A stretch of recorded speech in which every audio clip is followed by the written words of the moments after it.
episode of Jay Leno's Garage, a car featuring today one of the most legendary race cars of all time, certainly, if not the most legendary in American racing.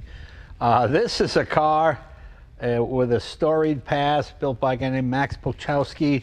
It raced against Ferrari, Maserati, everybody, beat them all. Just a home-built special, just that classic American success story.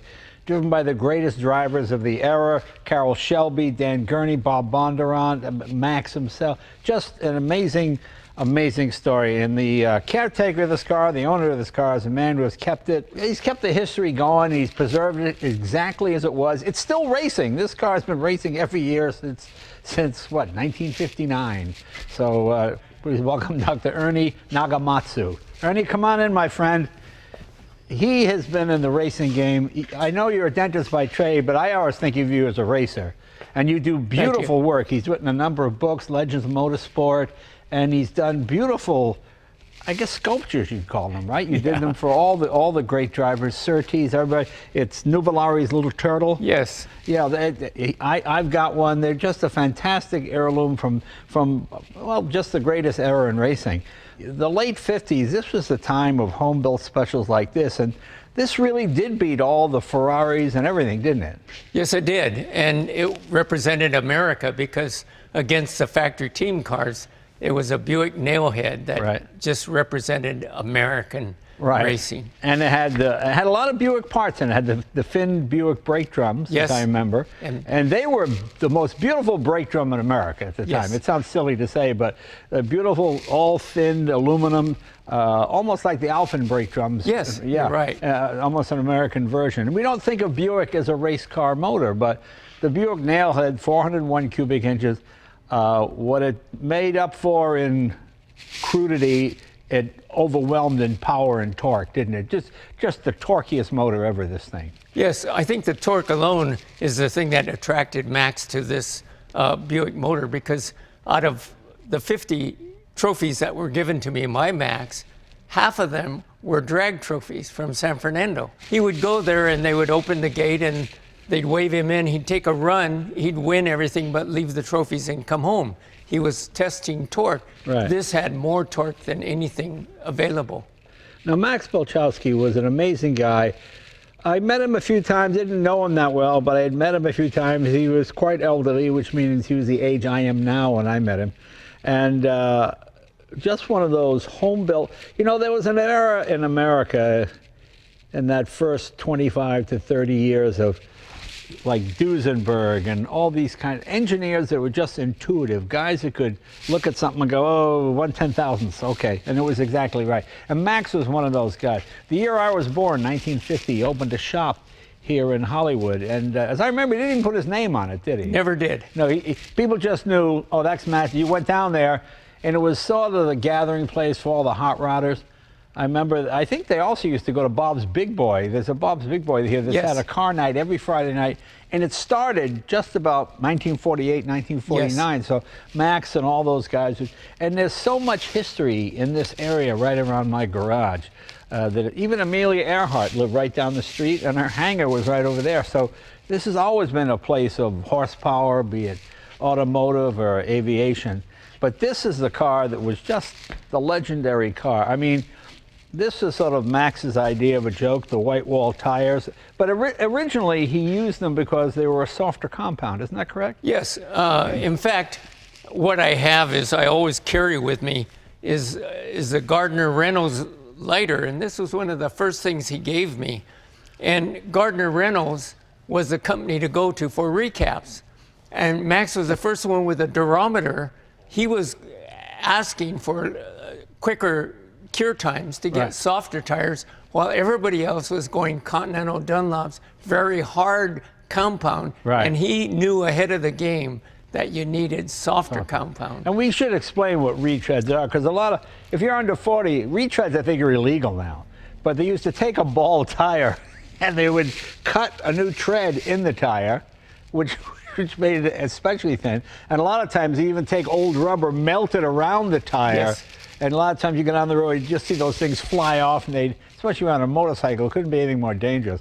But recaps were quite popular because they were cheaper. $10, you got one for $10, $15. So that's why he liked having these old white walls to give it this kind of ratty feel. I mean, it's so different than what we do now. We try to make the car look sleek and sporty, whereas he put a lot of engineering into it, but wanted it to look kind of ratty-ass, basically. Yes, and so he finally found a set of Goodyears on station wagons that were recalled, and there was an extra soft compound. So he collected them all from his friends, and so that's why one of the first questions they ask is why white walls, and the reason is it was a softer compound Goodyear. Right, that's funny. And it has a 4-speed Muncie transmission, Yes. same as period Corvette? Yes. Okay. And you almost didn't need, you could have done it with 3 gears in this thing, couldn't you? Yeah. He always said there was one race he lost all the gears except fourth, and he did well because his mantra was torque is everything. Oh, well, let's look around here. We'll take the hood off in just a minute. And this is a classic case of form follows function, because he didn't sit down with a pencil and design the sports car. He just put the pieces on, and they look the way they look because that's the way they look. Yes. You know, it wasn't like, I need this fender to go this way. He wasn't an artist. He was a race car guy and an engineer. And if it made it go faster, he put it on, didn't he? Yeah. Yeah, when he drew the chalk lines on the floor at Hollywood Motors, right on Hollywood Boulevard, he laid out this chassis, and then he pulled out a Studebaker huge truck radiator, because the big problem with the Nailhead is that it would overheat, and he complained after a few laps it would overheat. That's why the nose is so ugly and big, because he needed a big radiator. Right. And it's called Nailhead because this Buick, the valves are very small.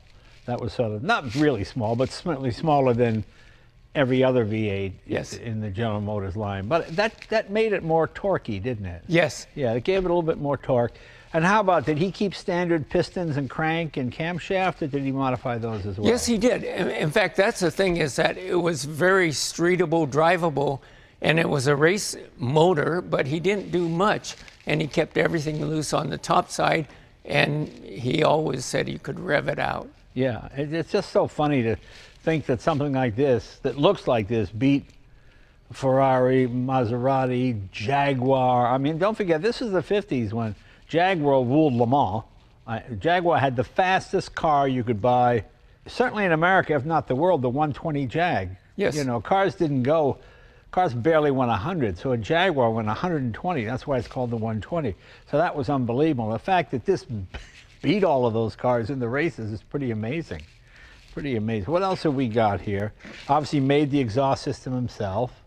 In that period when this car was built, there was Curtis and there was Indianapolis, and if you hit the wall at Indianapolis, you may not walk after that, but he was cognizant of that. So what he did is that there's the upper A-arms are Jaguar 120, and he drilled holes in the upper A-arm. It's Studebaker lower A-arms. It's for crushability. And so there was a time I took a whack, and the whole front end crushed back and pushed back, because that was crushability. And the other thing is on the driver's side over there, you can see that he had a Nerf bar. In other words, Lotus and Chapman, the side bars were right next to your hips. Over there, Jay will realize when you're riding, it feels like the door is left open. Right. Because there's a Nerf bar, chrome moly piece that far away from the driver's seat to protect. And also shifting the motor, that's a hot rod trick. Right. Pushing the motor back, it gives it good balance and stability. That's for safety too. Did we even say the name of this Old Yeller? That's the name of the car, isn't it? Yes, in other words, the Old Yeller #1 was named after the movie. Right. And there's always a dispute, is it Old Yeller, Old, and whatever. But it is Y-E-L-L-E-R and not A-R. Right, right. It's Old Yeller, and that's a badge. I just buy an Old Yeller. It has crushability. It's just one of those catchphrases. It's kind of funny. And even the gauges, I'm trying to figure out what the speedometer is turned sideways. Oh, that's the tachometer. And what is that out of? Yeah, that's a great question. For years we weren't sure, but somebody spotted it, and it came from a Doretti. Oh, it's Doretti. Okay. Yeah, Doretti. And so Max tried to sell Dorettis with a Buick. He had them, and he transplanted a Buick, but that comes from a Doretti. That's a cluster. Oh, okay. And the others look like, is it Stuart Warner? I can't see. Yeah, here. There's a mix of gauges, dashes that we've never And of course, changed. you got a fire system in it, and actually a pretty comfortable chair, it looks like, yes. too. Well padded out. Just those legendary names. And this was just for the year 1960, isn't it? Yes, and every one of them, Max was thinking of building other cars, which he did, 9.5 more. But he knew that it was like a casting call. Yeah. Everybody wanted to drive this because it broke records, right? Track records. And so they all lined up, but he had all the biggest names into the driver's seat. Now, I think in 59, Carrol Shelby had won Le Mans in 59, didn't yes. he? Yeah, so he comes back from Le Mans and wants to drive Max's car. And then I think he had the heart problem, so he quit racing a few months after that, probably, right? So I think the key thing is that at Elkhart Lake in July 30th in 1960, Max was asked by Carrol, let's go, that's the biggest purse in America, we'll split 50-50. Right.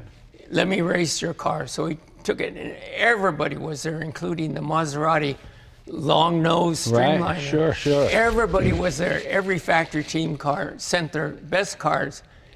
Carrol Shelby and Scarab was next door at the front in P1 and P2. Carrol jumped out, and he was leading by 51 seconds. Wow. Over everybody. And that, they believe, was the genesis of the Cobra. Thinking, right, sure. Wow, American V8, motor, yeah, lightweight chassis, let's go racing. Yeah, no, it's great. Now, you were a kid at this time, right? Well, yeah, or a young knew man, Max certainly. later. Max was in the movie stunt business, right. like Bullet and Love Bug and everything else. I met him after the racing period, but we became good friends. Oh, okay.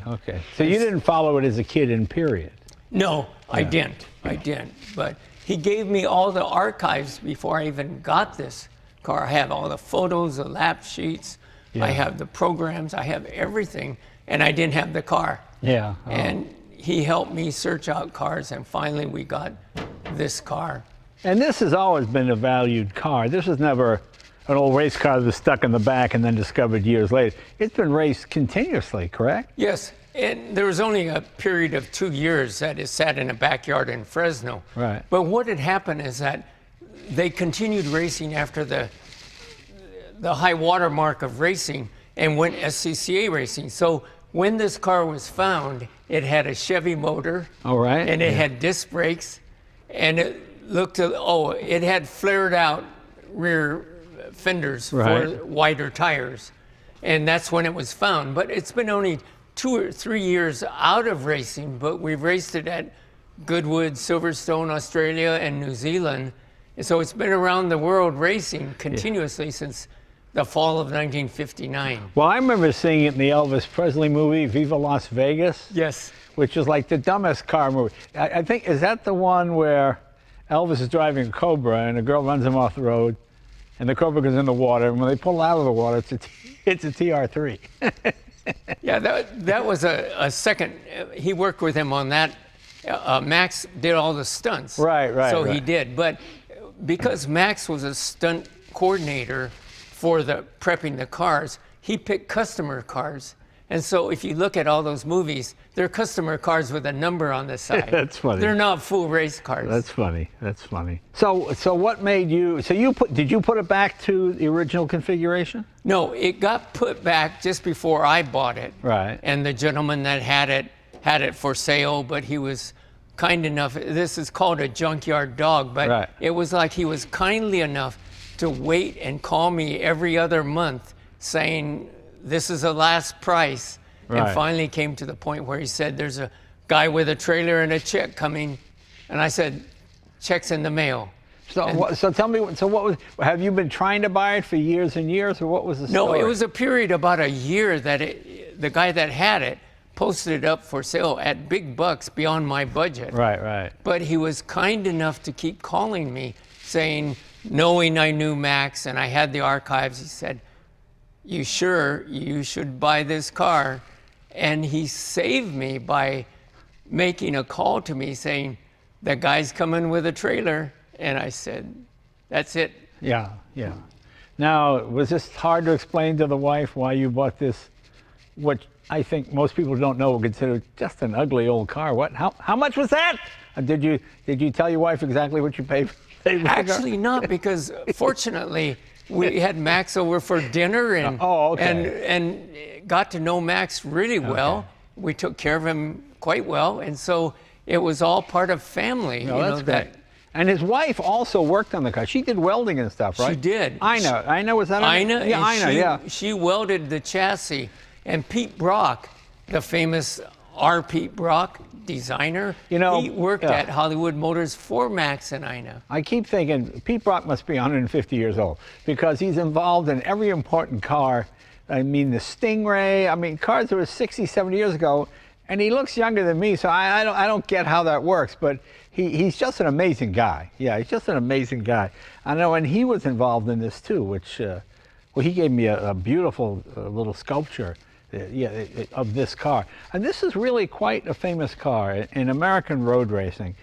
You know, I always used to think the 60s were the golden age, but I realized the 50s were really, if not the equal, maybe even a better golden age, because there were so many homemade cars, Lance Revlo and the Scarab, all those kind of cars racing against Jaguars and exotic cars from Europe. And this one would just come out of the back, kind of taking up the whole road with the goofy white wall tires. What? I mean, imagine you're in Italy and you're reading about Ferrari. Let's say the Ferrari has gone to, what is that in front of the Ferrari? This big goofy looking car, yellow with white wall tires. That's hilarious.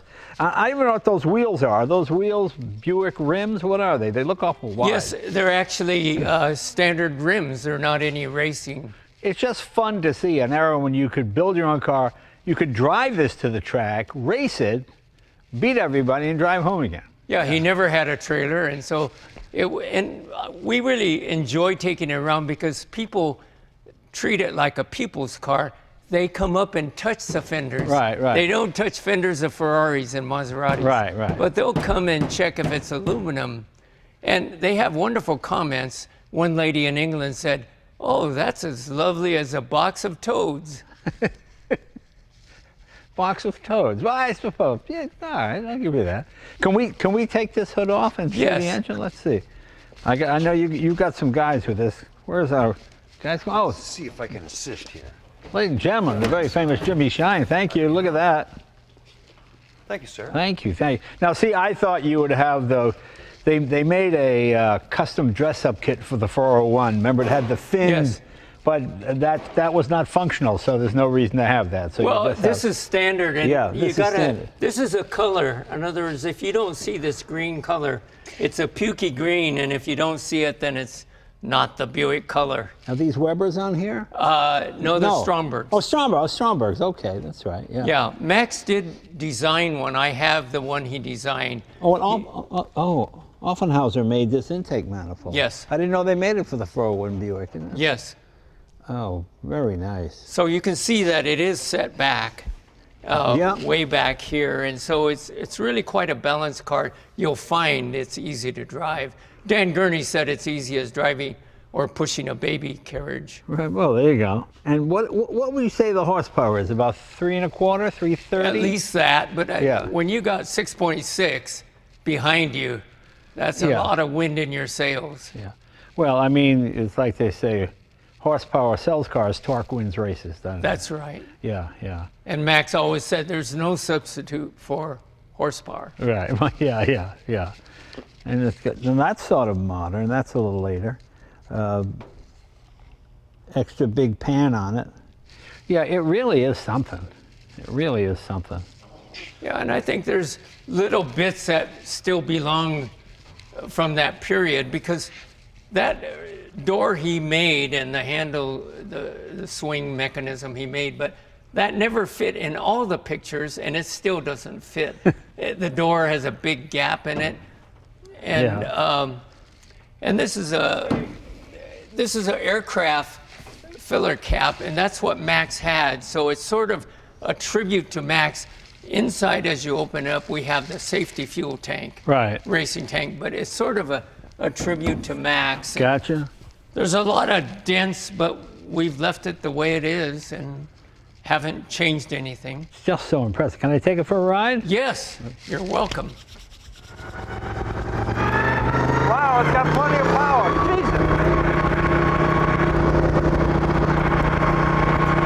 And I'm wearing this helmet because it's the only way I can talk. It's too loud in here, so we got microphones in the helmet. But I see what Ernie means about the torque. You know, the genius of this car is brakes are excellent. Steering is so light. I was expecting it in here and me having to saw at this wheel, but it almost feels like power steering. It's amazing how nicely it steers. And the torque is, like Ernie said, unbelievable. Just in the second year I touched it, and it just pulls so hard. It's a bit cramped. I'm a little big for this car, so getting my foot up to hit the brake is a little tricky, but what a thrill. This is a car I read about for years and years. I never thought I'd get the opportunity to actually drive, so that's pretty cool.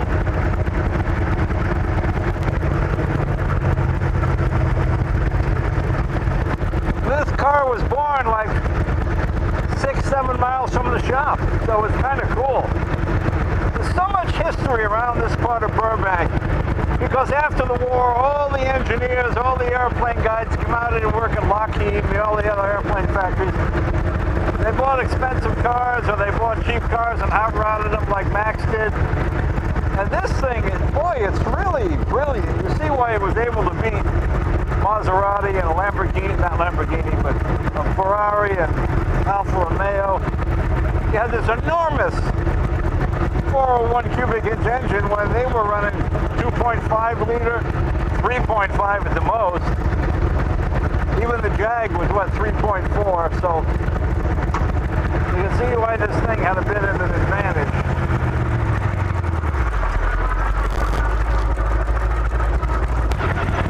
But it's kind of cool to sit in the same seat as Dan Gurney, Carrol Shelby, Paul Bondurant, all guys I was fortunate enough to meet and know. I was 10 years old when those guys drove this car. And no matter what gear you're in, you're fine. Just so much torque, it just pulls you through. You know, this is very much like Briggs' Cunningham's car. You know, I've got that Cunningham, and that's got the 331 Chrysler V8 in it. Obviously, it's a more expensive car than Max, and finished better, but basically the same idea. Big, torquey American engine with brute horsepower that just overcomes any other problem. It's funny, I don't think there's one piece of, quote, race car equipment on this car. Buick standard rims, standard Buick engine. You got the Stromberg carburetors, okay, I'll give you that. Muncie 4-speed. All American pieces. Well, he's got those Jaguar A-arms. It's a 4-speed. 4-speed Muncie out of a Corvette.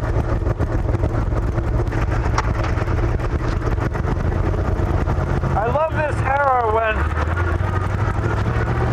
a regular guy with no money but a lot of ingenuity and skill could build a race car and take on the best the world had to offer.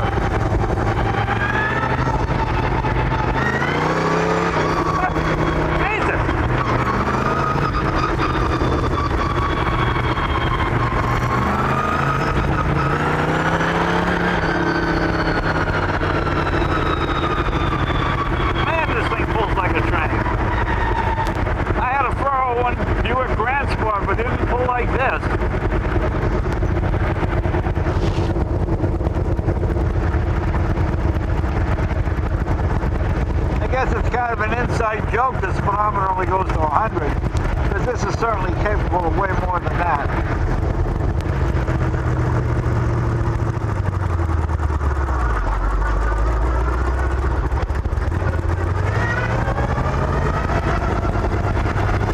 I was pulled away in third gear. Jeez.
it. What?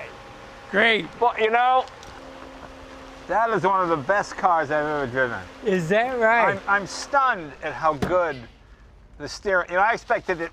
I thought I'd No. be doing this. I mean, it's one finger. It feels almost like Chrysler power steering from the 50s. So it's so light. And the torque. The torque, yeah.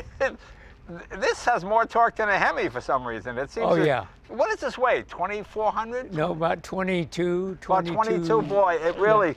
Nimble. It's nimble. It's fast, and it shifts like butter. Just click Yeah. through the gears. It runs at 160. It's so funny.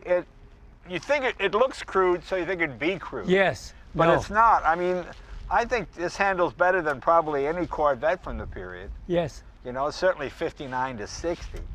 But it's really the weight also really helps. It's a balanced car. Yeah, I'm just surprised. What a pleasure. I mean, I'm a little big for it, so my feet are kind of in my face. I mean, obviously, the seat would be back a little bit further. Brakes are good. The torque is excellent. The steering is what amazed. I mean, you could drive this 24 hours, not get exhausted. Yes. I mean, it really is impressive. Well, you're a wonderful steward for this, Ernie. Thanks for saving this piece of Well, history. I just. No, it's couldn't really wait to important have you because, drive it. you know, some guys that take something like this and stick it in a museum, it would never run again. But Yeah. you take it out and you let comedians drive it, which makes no sense at all. But it really is just an impressive piece of machinery. Now I want to go back and read more about it and read more of the history and stuff. I'm going to check into it and see. What's amazing is that it's like it talks to you. Yeah. You know, as you're driving, you realize it's a responsibility. It's not just a ride. Yeah, no, I agree with all of that. It just has such personality. Yes. You know, it really has a soul to it. It really is. You can tell that. I always like I say one man's vision because men built cars in those days. Women build cars now too, but it's one guy's vision of what he thinks Yes. a car should be, and it does exactly what he wants it to do.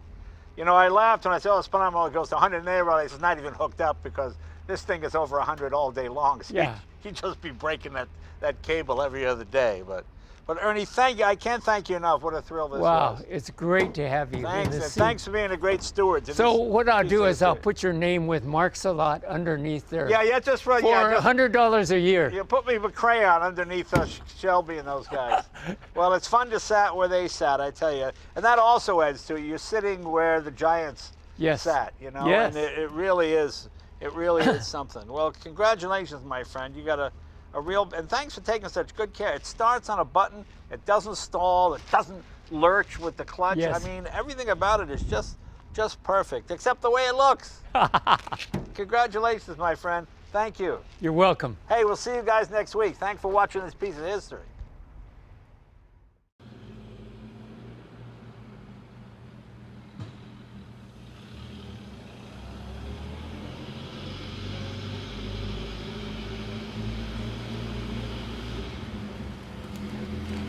Mm-hmm.